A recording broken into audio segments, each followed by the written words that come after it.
Hello, everybody. Welcome to another episode of the Thriving Adoptees podcast. Today, I'm delighted to be joined by Kim. Kim Sabanayagam. I've been practicing this. Sabanayagam. That's pretty good. Yeah. So it's Sri Lankan listeners. That's the origin of this. Yes, my husband is his father is Sri Lankan. Yeah. But you also talked about some Filipino. Yep, his mom is Filipino. Right. Okay. Yep. So Fantastic. our kids are a bunch of stuff. Yeah. Yeah.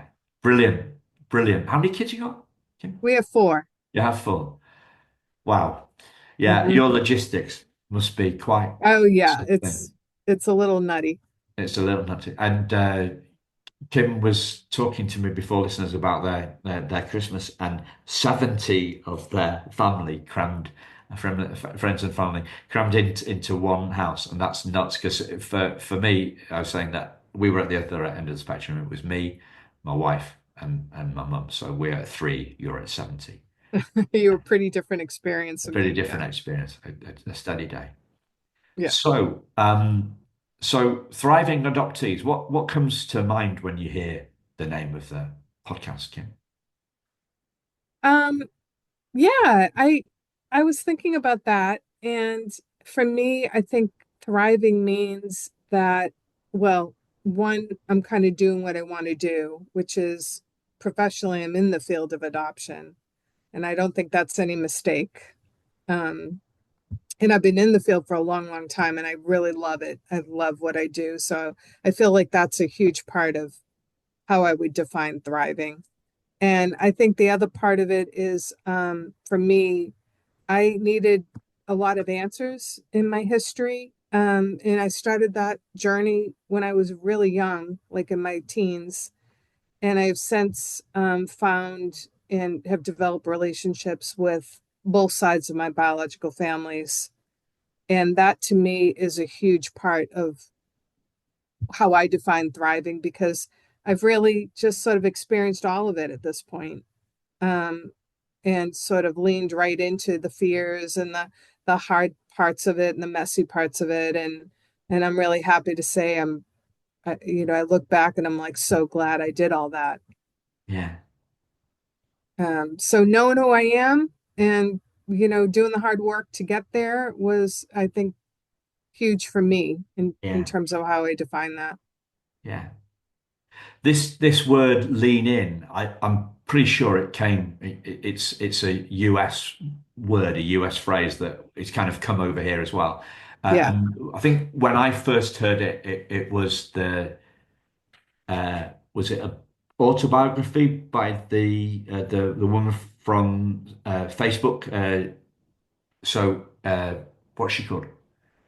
Her name's just complete Sheryl Sandberg. Oh, So Sheryl Sandberg, she was Mark Zuckerberg's right hand right hand person, and her I think her book was is called Lean In.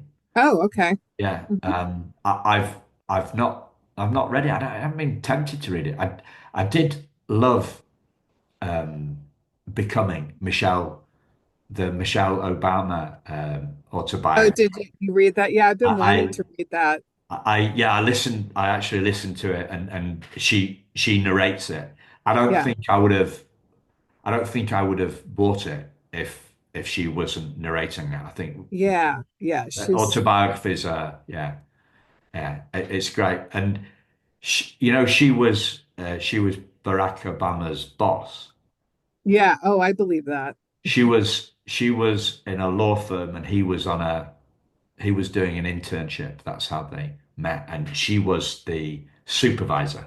I don't, Supervisor. I love yeah, it. supervisor. So I don't know if it's politically correct to say boss. I was just yeah, Yeah. she was Yeah. supervisor of the internship. So that was great. So what does leaning in mean to you? I would say for me, it meant not being sort of paralyzed or stuck in my own fears and worries, which your mind can really go down that, rabbit hole pretty quickly. especially with something as big as this and sort of finding your biological family and the fears of what that might lead to. But I guess I've always been a person that ultimately I don't want that to stop me. Like I'm And just compelled to lean right into that. you said that you started questions started coming up for you from a very early age, yeah? So Yes, yeah. and is that the driver? Is that the compulsion, the compulsion behind the compelling, whatever it is, yeah? Yeah, because I think I'm just naturally driven by curiosity. It's a big driver for me in a lot of parts of my life. And so that was just a natural part of who I am. And so that curiosity was a huge driver. I'm like, there's no way I can't pursue this. There's no way I Right. can't know these answers.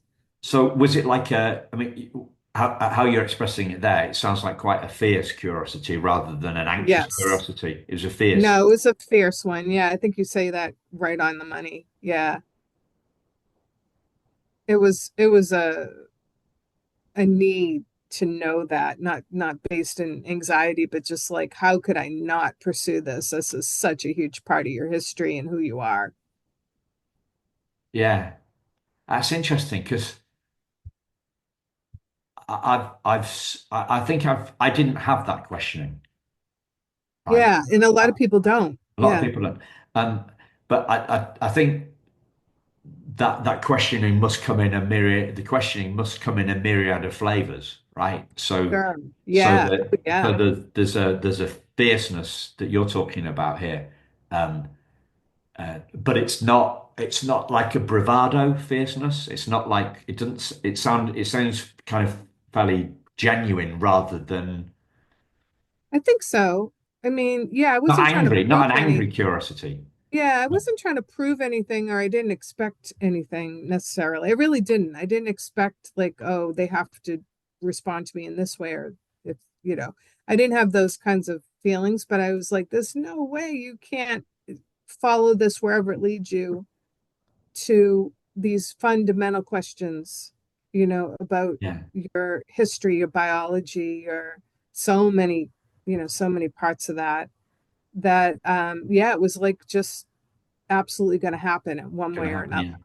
So there was no kind of weighing up of uh, uh, curiosity versus fear. It was just, No, I had fears. I'd be silly to say I wasn't fearful to but you some weren't degree. weighing it up. I It wasn't wasn't. weighing up because to me it was just not a decision. The decision was already made Yeah, inside of me. yeah. I was just thinking about my own experience and being in a therapist chair about. Sorry if you've heard this before, listeners. Have I told you about this, Kim? About being in the I don't therapist think chair? so. No, Yeah, go ahead. because you're a therapist, right? Uh-huh. Yeah. So this was 8 years ago, maybe 10 years ago. I can't. Uh, the therapist was asking me about where I was on the reunion, or the search, should we say? And Yeah. an image popped into my head of my birth mother being outside the door of the therapist room, and I don't remember what her face looked like. I don't really think I had a picture of her face at all because I didn't know what she looked like at that point. But something in her facial expression was a rejection, or yeah, it wasn't a welcoming face, and I I flushed cold in frozen a frozen fear, and then straight off the back of that, red hot kind of, I'm not gonna let this fear get in the way, and it was like kind of pushed away. Right, I'm gonna pick pick the search back up, and and lo and behold, whatever it was, a year later, I find out that the rejection idea was a false one. It was. when I got the papers, it was clear that there was no rejection Yeah. on her part. She was Yeah. doing what she thought was the best thing for me, and the her anguish became clear from the stuff that I found in the adoption file. So, Yeah.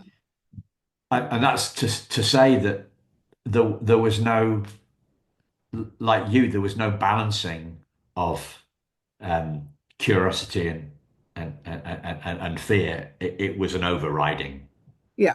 It was for me. It was an overriding thing, quite dramatic in that moment. Uh, Yeah. Quite a different moment for me because I hadn't had that questioning. So if you'd been with that, if you'd been having that questioning, but it wasn't heartache question. It was fascinating how everything is different. Everybody's Oh, yeah. I hear so many different stories and experiences, and they're all so true to that person. They're so that's the beauty of this field to me is like everyone's experiences and feelings can look so differently, and yet there's some themes that run through it, that are kind of baked in themes around some of these fears of rejection and abandonment. And some of those things that I hear over and over and over again are definitely part of my experience too. yeah. As you were talking there, something just popped into my head. Have you seen A Few Good Men with Tom Cruise and yeah, Yeah. Yeah. when Jack Nicholson loses it and says you can't handle the truth,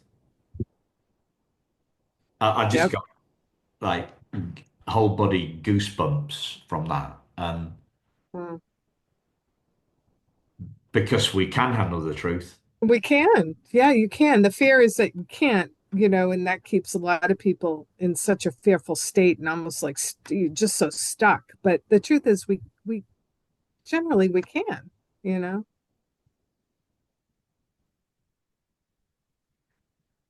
And yet,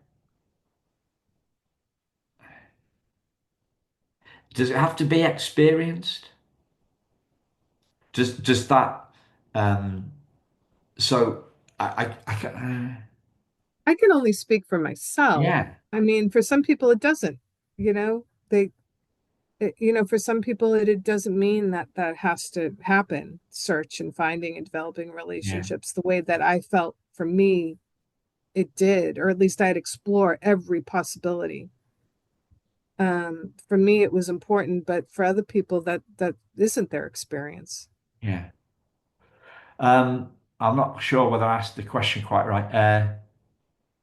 So I about 15 months or so ago, I called my biological father out of the blue and he had no idea that, he'd signed a piece of paper in 1966 and that was for him it's gone. But there was no second telephone call was he didn't even want a second telephone call. Um, Oh, wow. off the back of that, I I thought, well, I was okay. Hmm. So there's this idea. I think we have this. Some of us have this idea. We can't handle the rejection, and yet Yeah. when it happens, we realise that we can. Um, and that's kind of what I was trying to get at was, do we have to experience it? Do we have to experience our ability to bounce back? Do we have to experience our ability to handle rejection and not end up on the floor in a mess? Do we have Right. to experience it, or and it's a bit of a silly question, really. Do we have to experience it, or can we see it before we experience it? Yeah, I don't know. For me, I just felt that no matter what happened, that I can live with whatever happened, but I can't live with not trying. I couldn't live with that. I knew that. And so for me, I can't speak for everyone, but for me, it was absolutely unavoidable that I had to at least try no matter what was coming at me. And it's been messy. I mean, it's been not like this Hollywood ending, it's not like a movie. Sometimes movies aggravate me that are about this subject because, as they might where sometimes if they just sort of put it into these little sound bites and, it's all great or whatever, or maybe it's like a talk show. Um, it aggravates me because there's so much to it. Yeah. And Well, do you know why that do you know why they stick to their formula?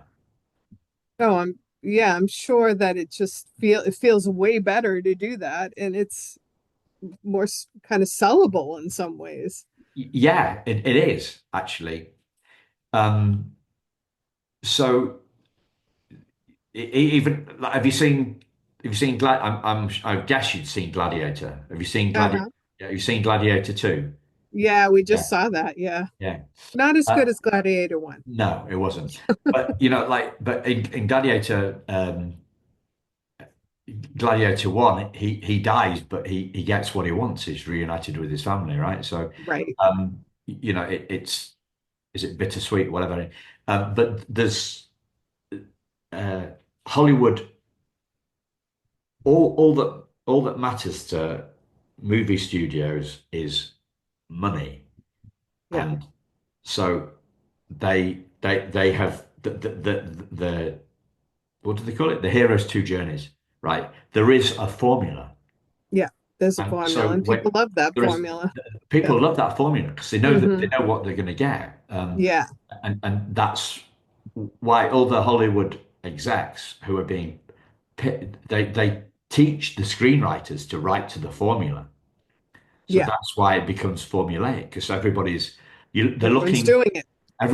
Yeah. what they're looking to do is to uh, maximize the chance of it succeeding and minimize the chances of it failing. But there's all sorts of different things that could get in the way. But they can control the story, right? Right. They can control the story. They can red light, they can green light a program.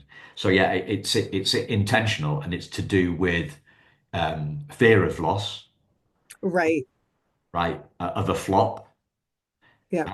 and then they don't get, the director doesn't get another job, and the movie exec doesn't get another. Yeah. It's a fail of loss and desire to get on with. Anyway, that by the Yeah. by, but yeah, it's formulaic and structurally it's set up that way. Um, so this fierce curiosity. Um, So does you talked also about doing what you want to do, like career wise. Um, Yeah. does was the that was fierceness a driver of that as well, or what was the driver of that? Um, some of it's happenstance, where I was like, when you're presented with an opportunity, you're like, oh, that feels right. That's where I need to head. And that's what happened. I had been in the Peace Corps in Thailand for about almost 2.5 years, or 2 years, 3 months, something like that. Did a little traveling afterward. When I came back, I knew I wanted to pursue graduate school, and I did all that. But after that, I didn't have a clear plan. And I really didn't. I didn't say, oh, adoption is where I'm going to head. I really didn't. Um, but this opportunity presented itself where I would be counseling. My first job in adoption was counseling biological parents or expected parents to make an adoption plan if they so chose to go in that direction. And there was something about that completely made me so curious about what that would be like, and also understanding I had some perception perspective about that and some experience with that. At that point, I had searched and found for my biological mother and had met a lot of my family at that point. And so it just felt right. And that's where I went and I never looked back. Yeah. So it was a gut feel that drove Yeah, it the, was an instinct. It was something my gut was telling me that, yep, that's the right job. I got the job pretty quickly, and yeah, and that's the start of my whole career in adoption. yeah.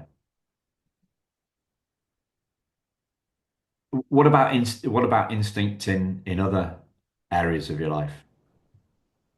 Yeah, I follow my gut a lot. I listen to myself a lot. Um, I'm not always right, but I feel like it's pretty wise in a lot of ways. If kind of you just quiet yourself and listen a little bit. And so yeah, I think with all major decisions about having children, about marriage, about the big ones that will impact you for a lifetime. Um, Career choices, taking risks in my career, um, all came from instinct. It all came from that gut. Even my clinical work, I feel like, and my strength is, and sometimes it can be a limitation, but my strength is I listen to instinct a lot in terms of what's happening in the present, like in a session and that's guided me pretty well in a lot of respects. I'm not saying it's been perfect or, not messy or I've struggled at times, but it's been a really big part of, how I make decisions, Yeah, including, pursuing biological family, pursuing my biological father who didn't even know I existed. That was a big decision to pursue that because that could have really gone all kinds of ways. yeah, But it led to some wonderful things, and I'm really glad I pursued that. yeah. No matter what. Yeah, I'm strong enough. I'm strong enough to handle what comes at me. I'm in charge of my reactions to that, my responses to Yeah, that. And that's been a good guide for me. yeah. I think I'm coming back around to a better way to ask one of the previous questions, right? Um, so in in the world, a lot of people think that resilience is strengthened, like going to a gym. Like, so the pitch is from the person selling the resilience course. Yeah. I Yeah. used, I used to be like you. I used to be afraid too. Um, uh, then I learned, I struggled with fear for years and years. And then I learned these things, and these simple process. And if you spend this time and this money with me, then I will reveal, I will give you, reveal to you the secrets to strengthening your resilience, right? Yeah. Which I think is just salesmanship. And so in my opinion, resilience is seen rather than strengthened. It's something that reveals itself Yeah. to us. Um, Hmm. I'm wondering what your take on that is. I think that's a great way to put it. It reveals itself, and then you see it, and you're able to respond to it, knowing that ultimately you're going to be okay. That doesn't always feel okay, and when it's coming at you, there were times where I was like, "What am I doing?" Like balancing so many different people's feelings, my parents with my body. There's a lot of balls in the air, and there were times where I doubted some of it, but ultimately this calmer feeling inside me, which I think is about resilience, is like I can tolerate the messiness. I can tolerate some of the struggle and the pain because I know ultimately I'm going to be okay. Yeah. Are there moments moments that you can pinpoint when that became clear to you? That I could make it through it. Yeah. Um, one instance really is clear to me. It was a huge moment for me. Um, because I think in part I was avoiding some of the grief, some of the grief of just all of it, like of coming to terms with not being raised in my biological family. As much as I love my family to death, my family I was raised with, there was some loss and grief around that because as I got to know them and I went to family events, there was a very clear feeling that I will always be an outsider. I won't know these subtle jokes or these family, the family history that people were raised in. I just came in late. And there was a real sense of loss about that. But particularly with my mom, my biological mother, when I had my first son, Ty, as a new mom in a hospital, holding her infant, I had a tsunami of emotion and grief and loss about what that must have been like for her to walk out of that hospital without me, and what that was like for me as a baby to not have my mother. And then to be like a feather in the wind, almost like, where am I going to land? Was an overwhelming sense of grief and loss and gratitude that I get to walk out of the hospital with my baby. And it hit me like a ton of bricks. And it was overwhelming where I was like, I cannot deal with this. Like it was so overwhelming. And then you do, you move So, through it. Yeah. so the grief and gratitude were kind of bedfellows. And Yeah. They were all mixed up together. I didn't know how to untangle it. I was overwhelmed as a new mom, in addition, to lots of life events that were hard right preceding the birth of my son. And my father died about 2 months before I delivered my baby. My dad from yeah. who raised me, who I adored. That it was all converging into this enormous, overwhelming sense of grief and loss, and gratitude, and like almost survivor guilt in some ways of walking out of this hospital with my baby. Yeah. It was a lot. Keeper guilt, like keeper guilt. Keeper guilt. I get to do this. Um, and I didn't know how I was going to make it through that. It was a dark few months. So And I'm a although new mother, so I have a guilt of not being, walking around in my flowered dress, holding my baby and being so joyful. although the gratitude and grief were happening at the same time, it was the grief that had the upper hand in I the think so, because I fight. hadn't felt it to that degree until that moment. I had avoided it to some degree. It was all a great adventure to me. Like the great adventure of searching and finding my biological parents and develop, it was an adventure. But I hadn't really felt a felt experience of that from her perspective, from my perspective as even a baby, like what that might have been like. And then who I am now, as a new mom, it just converged, and boy, was it hit me like a ton of bricks. With the painful questions that went with the grief, or was it just Yeah. back pit? No, it also Yeah, there was a lot of questions and painful realizations because I knew now what it meant to be a mom. Like I knew what that experience was to some degree. It wasn't just in my it wasn't just yeah. ideas or thoughts. It was like I felt what that felt like, and I could imagine what that felt like. The horrific. It's beyond my comprehension what that might have been like to walk out of a hospital without your baby.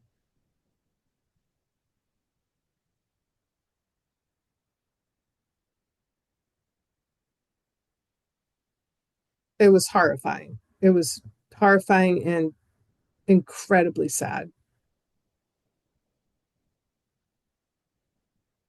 I just want to ask you a broad question off the back of that. rather than a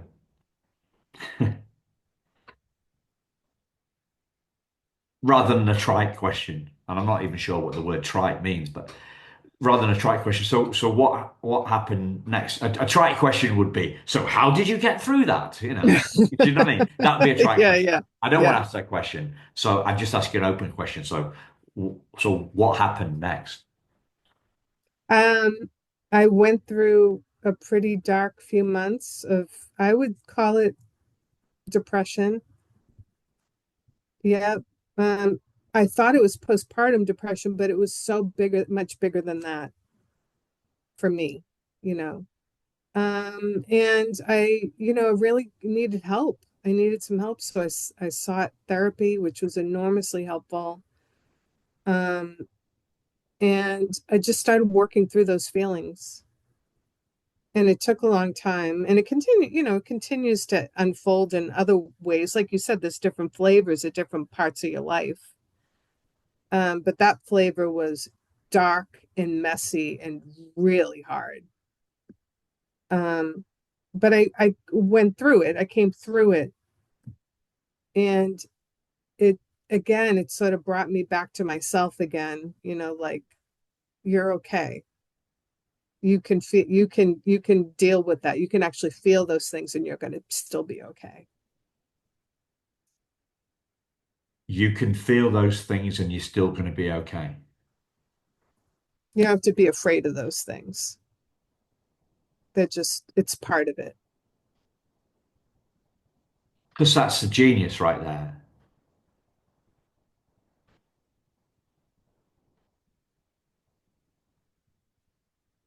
That's the genius right there. Like that we feel our feelings are going to overwhelm us. Hmm. I don't know where I came up with this or heard it from somebody else. We think we're going to drown in our tears. Yes. It feels that way too, but you don't.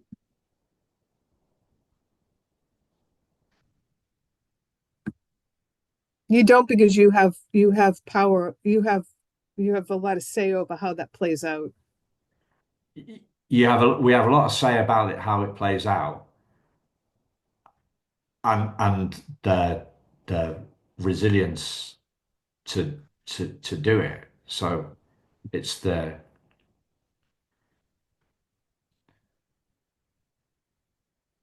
so we're looking at our essence here.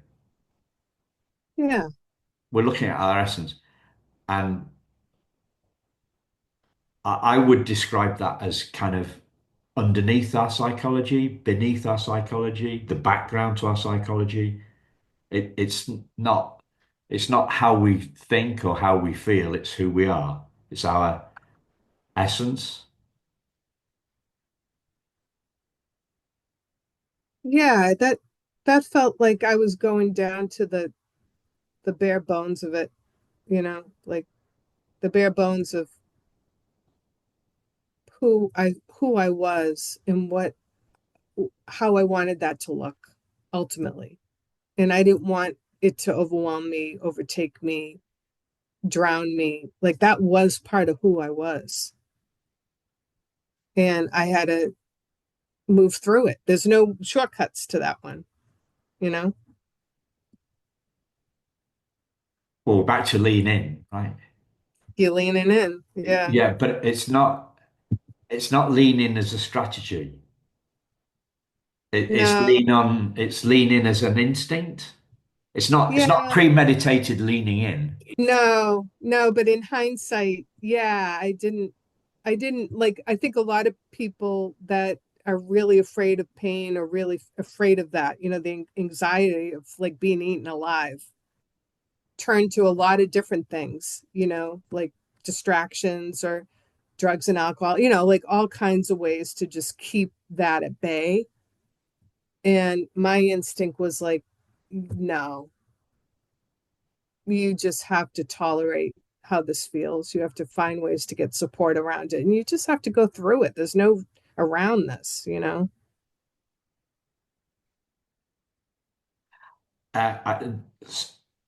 don't know. a few things going through my head. The strange, a strange one is, have you heard of a Christmas, an 80s band called Frankie Goes to Hollywood? Do you remember Oh that? yeah. Yeah. Oh yeah. That's during my time as a teenager. Yeah. Yeah. But they did this they did this amazing Christmas song called "The Power of Love." So "Relax" is the one that they're Yeah, famous. relax, don't do Yeah, it. Yeah, but and I don't then remember the Christmas one, huh? the Christmas one. You want to sing it for me? Uh, well, sing it for you. I could say it for you. Okay. I'll protect you. Okay, I'll go for the singing. I'll protect you from the hooded claw. Keep the vampire from your door. When your love is round, I'll be around with my undying, death-defying love for you. Boy, I just don't remember that one. Oh, now you have Yeah, to listen to it it's about again. it's about strength. It's I don't know whether it's an internal conversation going on. I'll protect you. I Yeah, when I mean yeah, I mean uppercase S self. yeah, Like yourself. Yeah, what uppercase our true self, our essence, our yeah, spirit, our love, or yeah, whatever. exactly. You've got this. Yeah, You've got this, yeah. And and that's the kind of the quiet voice of wisdom yeah, rather than the loud voice of you can't. fear. Yeah, you Loud can't voice do of you this. can't. That's crazy. Yeah, yeah, Yeah.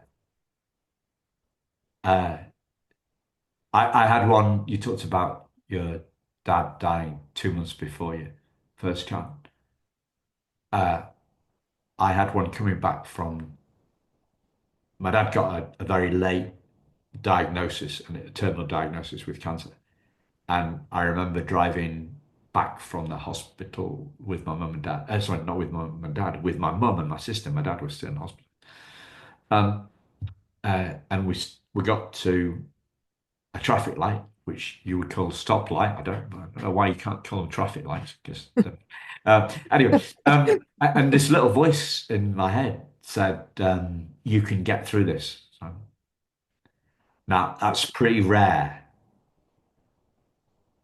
It's pretty rare for me to have that little that little voice. that little voice of wisdom inside Yeah, is uh, the same little I guess the little voice that Frankie Goes to Hollywood was talking about with the power of right.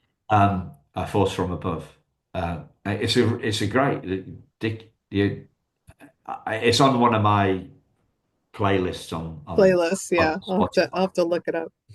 Um, it's a very sad and very empowering song at the same time.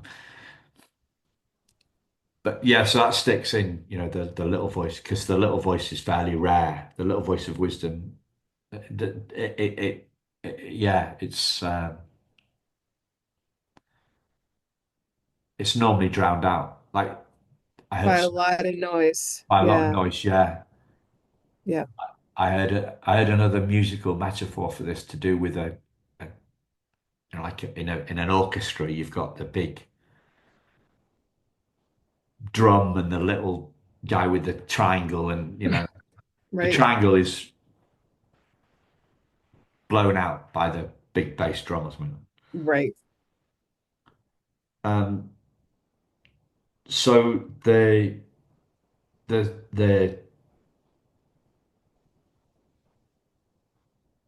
the uppercase S self and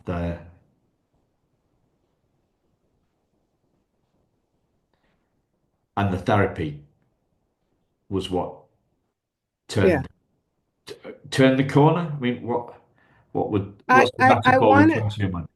yeah, I want to add one other thing. Therapy, listening to yourself, but another huge part of me making it, going through this journey with some resilience was also my biological cousin, Katie, that she has been a huge part of this whole experience for me. I got such a bonus relationship out of this whole leaning into fears and sort of listening to yourself, because I did not expect that to happen. That I would get literally the most amazing person, one of my truly best friends that I've now known most of my life, because I met her soon after I met my biological mother. And we became the closest of friends pretty quickly, lived together at one point, and she still continues to be my absolute best friend in the world.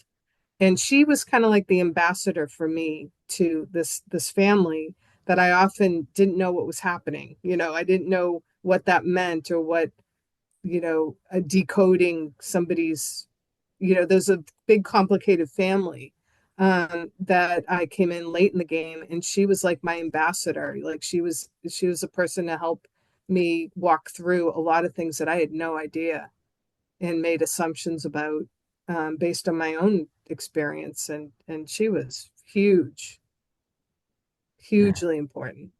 Ambassador, mentor, Yeah. translator. Translator. Yep. Oh, for sure. Yep. Not knowing a lot of the history that she knows, and even the biological genetic history, and she also is a clinical psychologist, so that Ah, helps. There's that too. But it was more than that. She was so genuine and so real, and has loved me since the moment I came into this. I'm so thankful for her. That was an enormous part of this for me, about coming out the other end, so in a way that I feel was authentic and genuine to me. yeah. So people help you along the way. For me, it was her, for sure. You talked about unfolding as well, and what is this the self-discovery journey we're talking about, or what's unfolding for you? What was it that is unfolding or has unfolded? I guess there's the clarity and understanding Yeah, helped by Katie to find your feet within that bio family. Um, yeah, yeah. but what did you mean when you used the word unfolding? What were you talking about? Is it? Um, yeah, I mean, like, relationships for me are really important. And when I go deep usually. That's just who I am too. Um, and going deep means that sometimes it's not all wrapped up nicely with a bow. It's messy, your feelings are messy, things exist at the same time, like feeling angry and feeling sad and feeling, hopeful. Like, all those things are true sometimes. And it's not black and white. And so all of these relationships with my biological family, especially my biological mother's family, because I have two siblings on that side of it too, it's always unfolding and evolving. And it is reflective of myself, how I figure that out and how I show up for that. So it's always unfolding.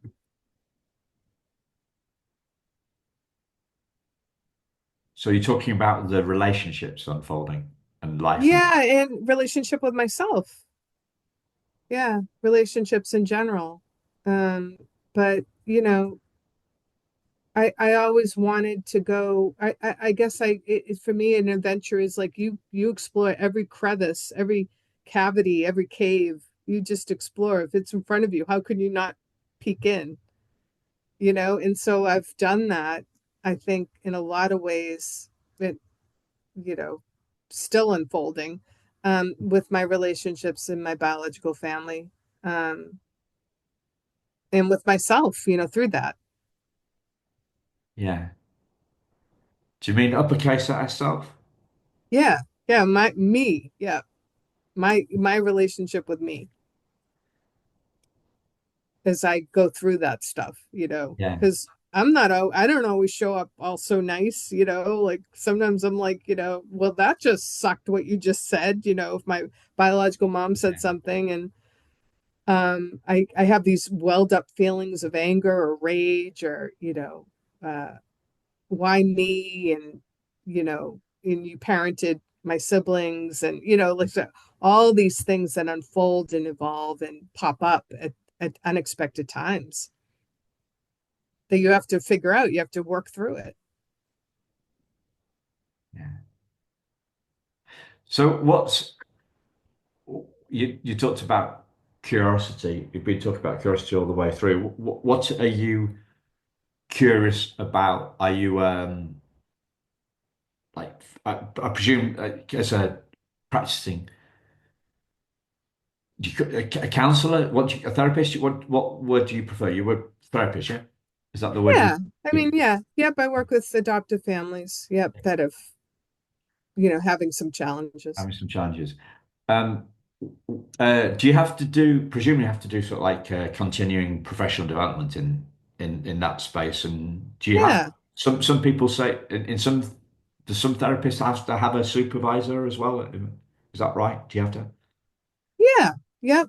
Um, oh yeah. No, I think it's always great to have somebody to talk through things with and challenges you're experiencing. Yeah.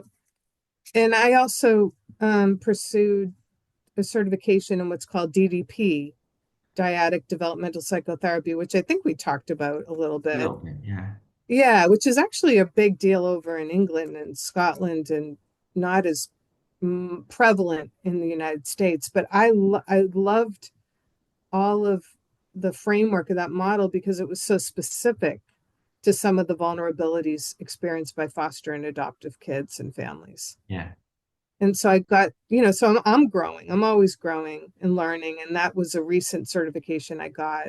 yeah. So, now I'm practicing DDP in Delaware. Is there a book that can give us a flavor of DDP? Like that's a layman's guide, lay person. Yeah, I mean, you can look up online anything under Dr. Daniel Hughes, Okay. and Yeah. he is the founder, creator of this model. And he was actually my mentor through being Yeah. certified in DDP.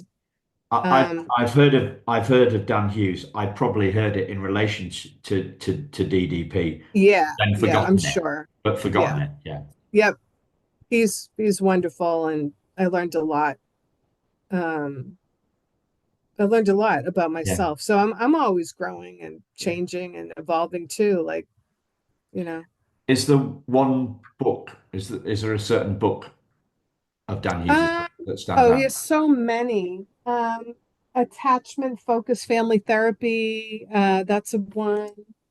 Um, I'm thinking of for lay people like me because I like the Dick Schwartz No Bad Parts yeah. and what's Hmm. Peter Levine and the trauma Waking the Tiger Yeah, and I don't stuff. want to misspeak because yeah, I Okay, I'll do was some digging yeah, around. I can always let you know if I Okay, cool.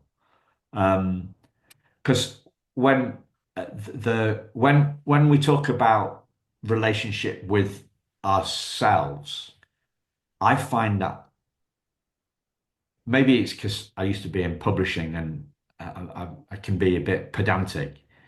I think, well, what does that relationship with ourselves? And for me, what it what parts work does is okay. Well, so we're talking about the relationship between different parts of us. That's when we're saying a relationship with ourselves. yeah, That I don't know if I've ever come to that or I just came to that realization in that moment. But that's what it seems to me to be, relationship with ourselves. And and though I love the best bit I got from that Dick Schwartz thing was the title, No Bad Parts. yeah, exactly. That's it Whereas right there. whereas I have being upset about my worrier. Yeah, yeah, Yeah. yeah. I've worried No, it's about an my, acceptance. Yeah, you're yeah. accepting all of it. So no, no bad parts. I'm like, no, no, no bad. That doesn't mean to say that I do accept all bad parts all the time, you know. Um, so, but when one of, so I like the book, um, and I like the approach. However, I feel that for me, what's more important than talking about the parts is because the he's got the parts on the uppercase S self, and he talks about the uppercase S self briefly, and then it gets very complicated very quickly about these different parts, and I'm like, I can't, I you, it's too complex, Dick. You know, it's too complex. If you just say, right, well, do a book that's just about the seven C's. I think the seven C's are genius. Have you heard? Um, Oh, I haven't heard of that one. the seven C's. So seven C's, as in not the seven C's, C's SEAS, the seven C's, C's, the letter letter. C's, right? The letter C's, and it makes the uppercase S self understandable. So I can't remember all the C's, All the obviously, C's. Yep. right? But they are uh, calm is one of them, confident is another one, and the biggest but the biggest one I remember is connectedness Hmm. because we're at that, and when I get to connectedness, I'm into that that quote. We're not. Uh, we're not human beings having a spiritual experience, we're spiritual beings having a human experience. And then if you develop that on a little bit further, we're one spiritual being having 7 billion human experiences. And then we're all one. Right. And we're all one. And that feels to me a little bit like connectedness. Uh, and then we're into what the stuff that I love, the non-duality, oneness, Yeah, the oneness of it. the Hmm. oneness of it all, you know, the Yeah. uppercase S self, which is all about peace and harmony. And I'm thinking about you and your Peace Corps. Um, Yeah. so Dick Schwartz talks about that being, I think he coined this phrase, maybe somebody else, psycho spiritual. Yeah. Yeah. It's a grand journey. That unfolds, yeah. Get that keeps That unfolds, unfolding. yeah. Yeah. You just have to choose to show up for it. You have to choose to show up for it, and sometimes there's no choice. Sometimes, like a lot of the first part of the interview, to me, you were saying no choice. There was no choice. I had to do this, and there was no choice. That Yeah. is Yeah. curiosity. Yeah. In the beginning, it definitely was a huge driver. Um, and it's unfolding. And I don't know, maybe, I do have choices around a lot of different things about how I show up, you know? Yeah, that feels a great place to bring it in, Kim. Yeah, it does. Thank you. Yeah, of course. Thank you for having me. I love. Maybe we can have another one for later in the year because this identity stuff. I'd be very interested to hear your take on identity, to swap notes on Yeah, that. I'd be happy to do that. Because when I think about curiosity and questioning, uh, I I think of an anxious questioning rather than a Uh, free questioning. So you've showed me a new side to that. Hmm. Thank Well, you. I'm glad that's the beauty of sharing, Yeah, sharing together, that's great. Thanks, listeners. Thanks, Kim. Thanks, listeners. We'll speak to you Yep. again very soon. Thank you, everyone. Thanks for having me again. Cheers. Bye bye.